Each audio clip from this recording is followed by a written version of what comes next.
হিন্দুদের মন্দিরে ঘণ্টা থাকে কেন? মন্দিরে ঘণ্টা বাজানো হয় কেন?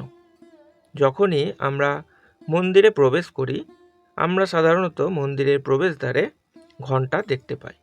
মাঝে মাঝে আমরা মন্দিরের ভিতরেও ঘণ্টা দেখতে পাই। আমরা সাধারণত মন্দিরে প্রবেশ করার সময় বা ঈশ্বরকে পূজা দেওয়ার আগে ঘণ্টা বাজাই। এখন প্রশ্ন আসতেই পারে, কেন মন্দিরে ঘণ্টা থাকে? আর মন্দিরে ঘণ্টা রাখার তাৎপর্য কী? একটা ঘণ্টা শুধুমাত্র একটি সাধারণ ধাতু দিয়ে গঠিত হয় না। এটি সীসা, তামা, দস্তা, ক্রোমিয়াম এবং ম্যাঙ্গানিজের মতো বিভিন্ন ধাতু দিয়ে তৈরি।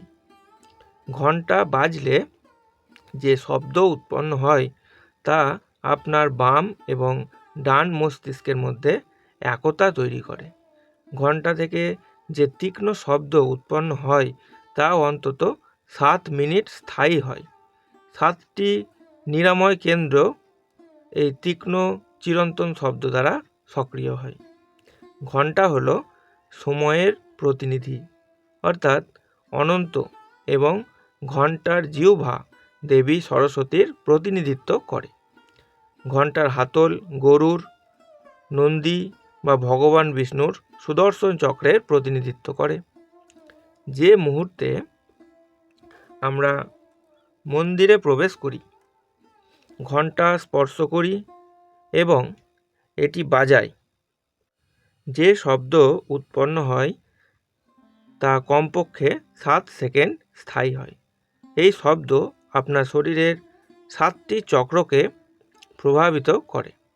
যে মুহূর্তে আপনি ঘণ্টার শব্দ শুনতে পান, মস্তিষ্ক চিন্তাহীন হয়ে যায় এবং এটি আপনাকে গুণাতীত অবস্থায় প্রবেশ করতে সহায়তা করে। এখন আপনার নিকট খুব গ্রহণযোগ্য বলে মনে হচ্ছে, ঘণ্টা ছাড়া হিন্দুদের পূজা হতে পারে না। আমাদের শাস্ত্র আমাদের বলে যে ঘণ্টা বাজানোর ফলে যে শব্দ উৎপন্ন হয় তা অশুভ শক্তিকে দূরে রাখে। ঈশ্বর ঘণ্টা পছন্দ করে কারণ এটি তাকে খুশি করে। বাজতে থাকা ঘণ্টার আওয়াজে আমরা সম্পূর্ণ ভক্তি সহকারে ভগবানের অভ্যন্তরীণ কক্ষে প্রবেশ করি। ঘণ্টাটি ওম এর একটি দীর্ঘ শব্দ উৎপন্ন করে। আশা করি এখন আপনারা বুঝতে পেরেছেন যে মন্দিরে ঘণ্টা থাকার গুরুত্বটি কী। সকলে খুব ভালো থাকবেন এবং সুস্থ থাকবেন। জয় শ্রীকৃষ্ণ।